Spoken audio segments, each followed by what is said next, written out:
áfram höldum við með föstudags þátt N4. Við erum búin að ræða nýsköpun og pólitíkina og þessu næst það málefni heilsugæslustöðvarinnar á Akureyri. En húsnæðismál heilsugæslustöðvarinnar hafa verið nokkuð til umræðu á undanförnum árum. Heilsugæslan núna í Amarohúsinu í miðbænum á nokkrum hæðum og húsnæðið sem sagt margt óhentugt. Jón Helgi Björnsson og Þórdís Rósa Sigurðardóttir, verði velkomin. Þú ert yfirhjúkrunarfræðingur.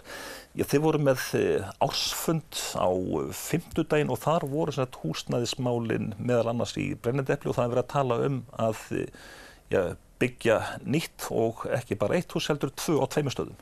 Já, við vorum að kynna þarna stefnumótun sem við unnum saman með ráðgjafafyrirtækinu Nolta varðandi húsnæðis heilsugæslunnar á Akureyri og fyrst bara greindum við stöðu húsnæðisins og þá kemur í ljós að það náttúrulega ekki hannað fyrir þessa starfsemi og aðgengið eins og menn kannski vita ekki gott, hvorki fyrir fatlaða né fyrir menn sem á bílum eða fólk sem á bílum og þannig að niðurstaðan var í rauninni svo að við þurftum að komast út úr þessu húsnæði.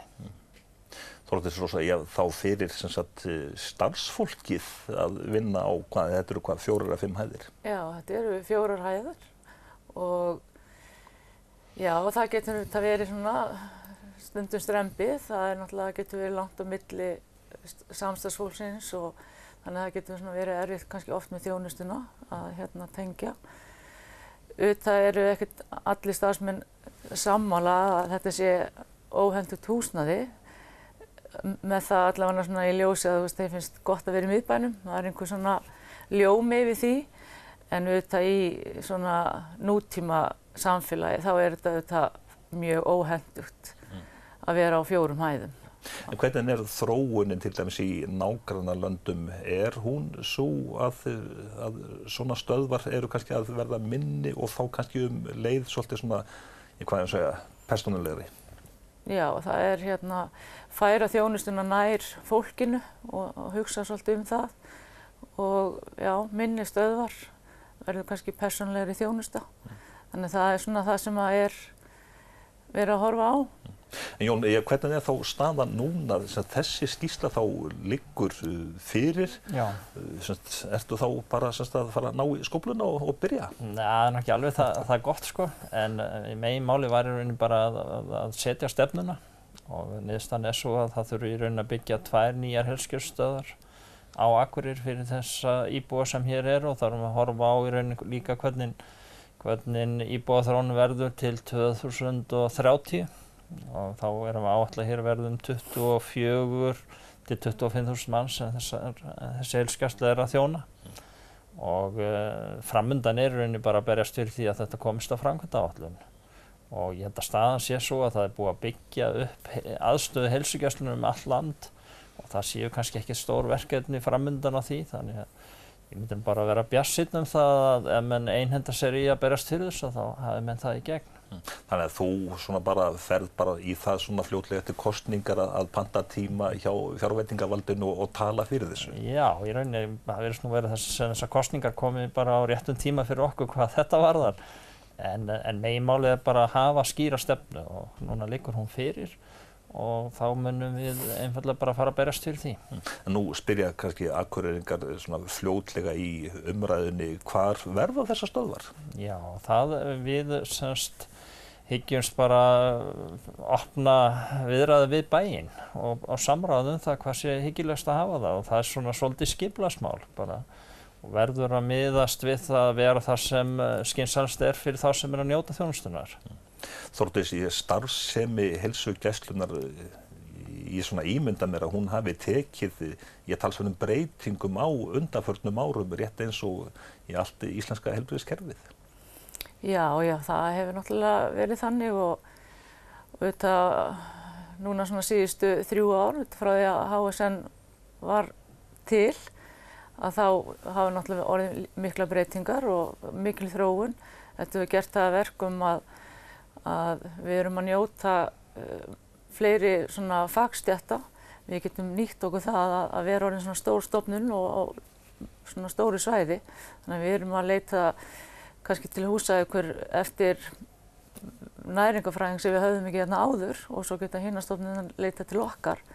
Þannig að starfsemin hefur breyst gríðarlega mikið og já, aðgengið, þú veist, það einhvern veginn alltaf verið opnara svona meira.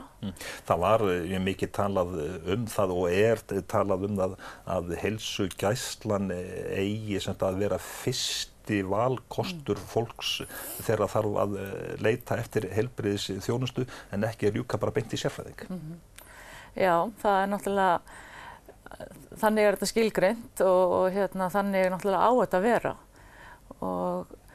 En kannski fólki svona í samfélaginu kannski ekki sammála því að okkur að þannig sé það, því að þeim finnst að kannski aðgengi ekki nógu gott, langur biðtíma annað, en þetta svona, það tekur tíma að byggja þetta aftur upp og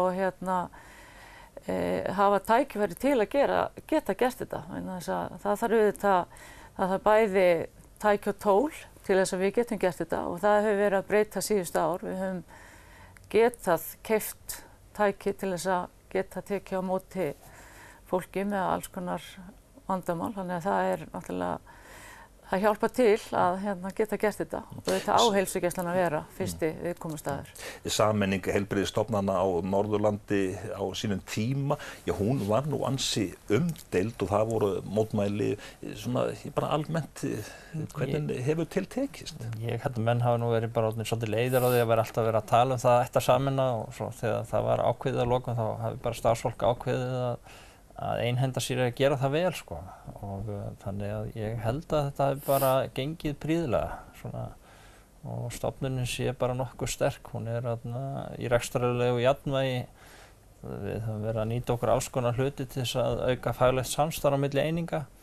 Nú kannski mesta eflingin hefur orðið hér á Akureyri þar sem kannski sú starfsstöð var orðin talsvert veik og þannig ég held almennt sé Heilbrigðisstofnun Norðurlands bara í mjög góðum málum og í rauninni mjög öflugt tól til þess að bæta þjónustu, menn fengju kannski aðeins meira aur, við getum orðað þannig. Þannig að þessar raddir, þær eru ekki eins háværar í dag og svona repparíkurinn, hann ekki eins ábyrgandi? Nei, ég verð ekki var við repparík innan stofnunarinnar, það bara þannig, það ekki. Og ég held að það sé meira þannig að menn hafa bara gaman að vinna saman. En hvernig svona gengur að láta starfsfólkið tala saman sem sagt á milli á Húsavíkur og Sauðárkróks að þetta verður kannski svolítið svona meira rafræn samtöl og svo eða hvað? Já, í rauninni upplýsingatækni algjör lykill í þessu og við tölum bara mjög oft saman á Skype og það eru flesti stjórnendur sem eru með þann útbúnað og þannig að menn eru í rauninni bara klikk frá. En svo hittust við náttúrulega eins og við gerðum ársfundinn þar sem komum saman og hittum svona í persónu en þetta þannig við notum rosalega mikið upplýsingatæknina. Bara svona rétt í lokin, haustlægðirnar, þær eru nú farnar að minna á sig og kveðpestirnar, þær eru þó bara handa við hornið. Já, það náttúrulega, þetta alltaf venjulega, þetta svona aðeins farið að tikka inn og þannig að inflúensubólusetningarnar eru náttúrulega að fara að hefjast og byrja hjá okkur á heilsugæslunni á Akureyri næsta mánudag og við höfum núna síðustu 2 ár bæði lengt tíman sem að þær standa yfir til þess að auka möguleika fólks á að koma. Bæði eru þetta fleiri dagar og lengri tími við daginn og það hefur bara gefist mjög vel og það alltaf fleiri og fleiri að koma og það þetta mikilvægt og sérstaklega viðkvæmir hópar að þeir komi í bólusetningu. Og bólusetningin hún sem sagt byrjar á mánudaginn formlega. Jón Helgi og Þórdís Rósa bara þakka ykkur fyrir komuna og gangi ykkur vel og rétt á eftir ætlum við að ræða rafræna stjórnsýslu.